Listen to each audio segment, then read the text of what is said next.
Hey everyone, this is Angel Bailey, your mortgage expert of Atlanta, and I hope you guys are having a fantastic week. Before we get started today talking about Credit 101, I want to say thank you for those who have subscribed to my channel. Thank you for those who have viewed my first YouTube video ever. I'm so excited about this, so definitely if you know anyone that could benefit from this information who's looking to purchase a home, please pass this information along to them and get them connected to this channel so they can tune in as well. So before we get started talking about Credit 101, the basics, but I think it's a great place for everyone to start, I have a treat for you. Everyone raved about my little insert video last week of Shelby and Bailey. So without further ado, I give you Shelby.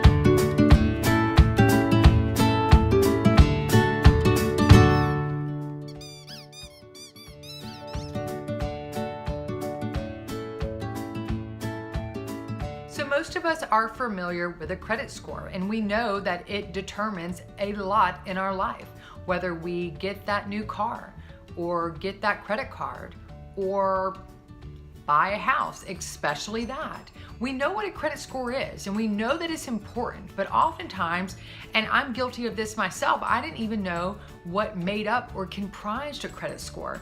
And by knowing what creates a credit score and the various things that impact that number, that important number, we can use that information to our benefit to get our scores up. That gives us more purchasing power and ultimately more freedom, right? So there are 5 things that make up a credit score. First, there's payment history. Second, there's credit utilization. Third, there's length of credit history. 4, there's new credit. And 5, there's credit mix. So I'm going to talk about all 5 of those. They all impact credit differently. Some impact more, some less. I'll go over that, and hopefully this information will put you in a better position to get those scores up so that you can purchase that home or buy that car or whatever else you're looking to do.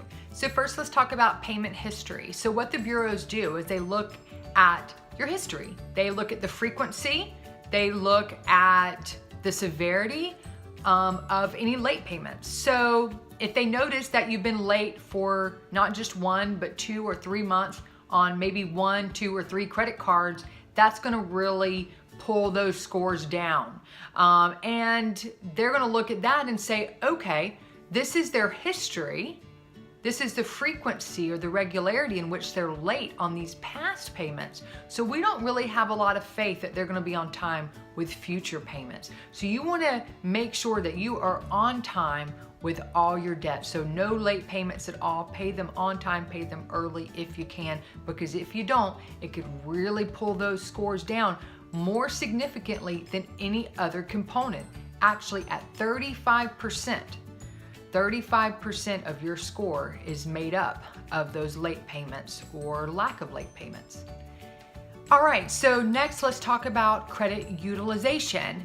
This comprises or makes up 30% of your credit score. So not as much as late payments, but definitely a lot. And this is essentially the percent of available credit that has actually been used. So for example, if you have a credit card that gives you a limit of $1,000 and you have charged up at this point $800 or $900, you are very close to your utilization. So the key is keeping those balances very low, because not keeping them low, it kind of relates to the bureaus.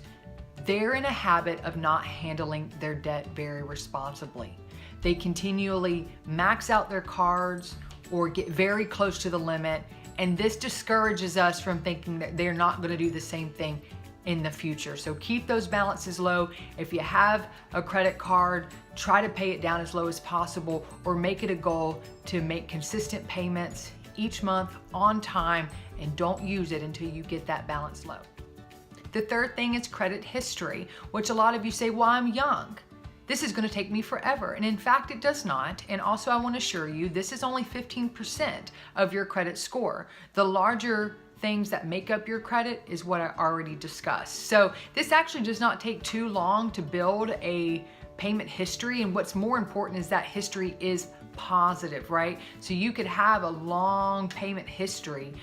You could have, credit cards that have been open since 2000, but if you have a lot of late payments or high balances, that's not going to help you nearly as much. So let's talk about the length of credit. So they're going to look at how long you've had credit. So if you've had a credit card for 2 years and that's the longest that you've had, that'll be your credit history or your length of credit. So one thing that some people do, I don't advise that everyone do this, something to think about is to actually be added as an authorized user on a family member or parent's card, credit card specifically, that they're very responsible. So my mother actually added me as an authorized user on her Bank of America credit card. So it looks like I've been using credit since the 90s. I have not, but that really helped my credit score, and I think it put me in a favorable light with the bureaus because they said she's had credit for a long time. She's a little more likely to be trusted. So they also look at how much new credit do you have.